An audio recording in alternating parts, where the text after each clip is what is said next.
শুভেচ্ছা। ইউনূস সরকারের এক বছরে 12,633 কোটি টাকা ঘুষ দিয়ে সেবা নিতে হয়েছে। ঘুষ ছাড়া কি দেশের সরকারি কোনো কাজ হয় না?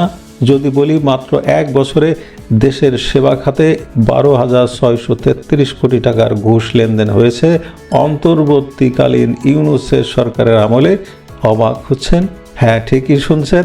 ট্রান্সপারেন্সি ইন্টারন্যাশনাল বাংলাদেশ বা টিআইবির সদ্য প্রকাশিত জাতীয় খানা জরিপ 2025 থেকে উঠে এসেছে এই চাঞ্চল্যকর তথ্য। ডক্টর মোহাম্মদ ইউনূসের নেতৃত্বাধীন সরকারের সময়, অর্থাৎ 2024 সালের নভেম্বর থেকে 2025 সালের অক্টোবর পর্যন্ত সরকারি ও আধা সরকারি খাতে এই বিপুল পরিমাণ ঘুষের লেনদেন হয়েছে। জরিপে অংশ নেওয়া 81.5% পরিবারই মনে করে ঘুষ ছাড়া সেবা পাওয়া প্রায় অসম্ভব। সবচেয়ে ভয়াবহ অবস্থা কোথায় জানেন? আইন শৃঙ্খলা রক্ষাকারী সংস্থা আর বিচারিক সেবায়। অর্থাৎ আপনি ন্যায় বিচার চাইবেন, সেখানেও দুর্নীতি।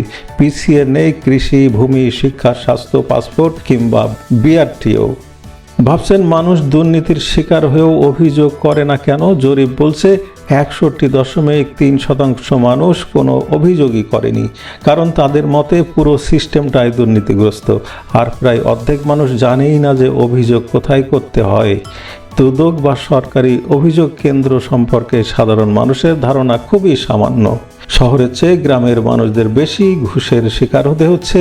তবে টাকার অঙ্কে শহরের মানুষ ঘুষ দিচ্ছে বেশি। সবচেয়ে মর্মান্তিক ব্যাপার হলো, নিম্ন আয়ের পরিবারগুলোকে তাদের আয়ের তুলনায় আনুপাতিক হারে অনেক বেশি ঘুষ দিতে বাধ্য হতে হচ্ছে। নারী, আদিবাসী আর প্রতিবন্ধীদের মধ্যে পরিস্থিতি আরও বেশি কঠিন। ডিজিটাল সেবা চালু হলেও দালালদের দৌরাত্ম্য মোটেও কমেনি।